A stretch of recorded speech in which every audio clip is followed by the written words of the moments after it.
the street name is Snipes, but you know, Johnny Clark. That's where we come in at.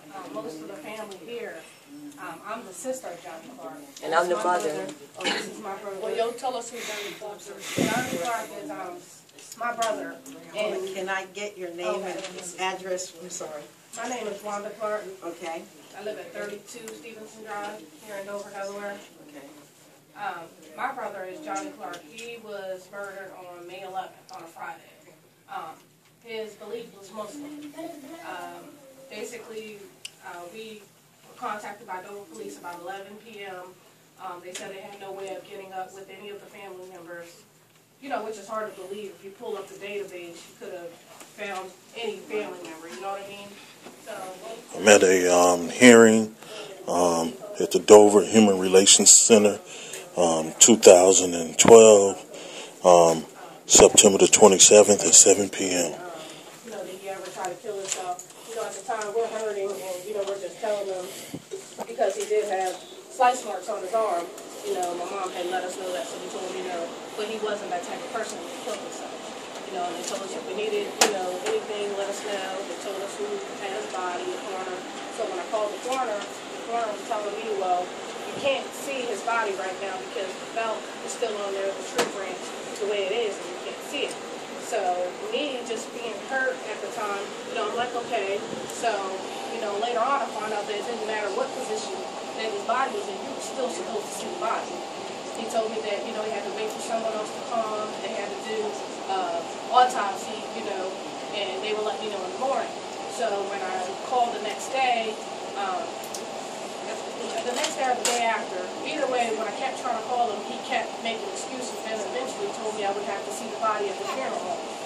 Which they already released it to. Which they had released the nobody's body. authorization. Identification. Nobody They didn't identified. do that. Identify my son's body, period.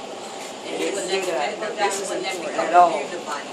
He would not. He kept making excuses. You know, just basically, well, someone else has to come do the body. So I'm thinking that they're doing an autopsy. Long story short, they did a visual autopsy. They never did an actual autopsy on his body. My brother was buried Muslim style, which he, you know, with his beliefs, he didn't get involved. So, you know, it's just, it was so much stuff. The funeral home washed his clothes. I called the police department and asked for pictures. You know, the guy's like, why would you want pictures? Nobody asked for pictures. I said, because I'm just still in disbelief. I want to see the pictures of my brother hanging from the tree, no matter how bad it may seem, I want to see him. Well, he told me that, hold on for about, he had me on hold for about 10 minutes. He said, no, I'm sorry, we can't do that. It's just been like a complete outrage because we feel as though now that we always had in our heart that it's, you know, possible that he didn't kill himself. But now when this situation arose, it's just too much of a coincidence, you know what I mean? That he, like he said that, I don't think he told y'all this, but he said that he had been riding around with these gentlemen. He said he was in Marydale. I think he said that he had been other places with them, I guess, before that they actually did that. And his thing was, you know, they could have killed me and left me anywhere, but why would you take me back to Silver Lake? You know what I mean? And they befriended them and acted as if they were Muslim, which my brother was Muslim. And this happened to my brother on Friday. Friday is the day of Jumu'ah, where they go and pray. The same day this happened to him on Friday as well. So now that we look back, it's almost like, you know, did you guys befriend him too?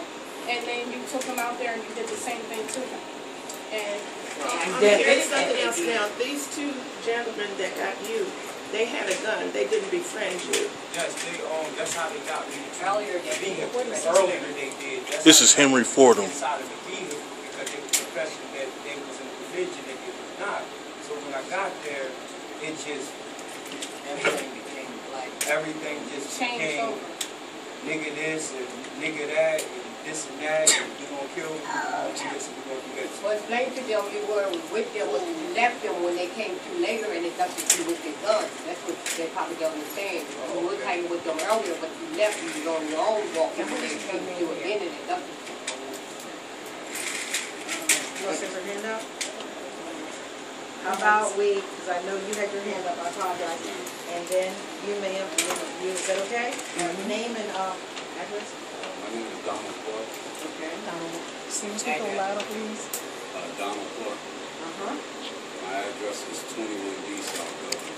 I don't think we have to give the address. I wouldn't give the address. No, excuse me, Commissioner. Do you mind me saying something? I don't mean to cut across.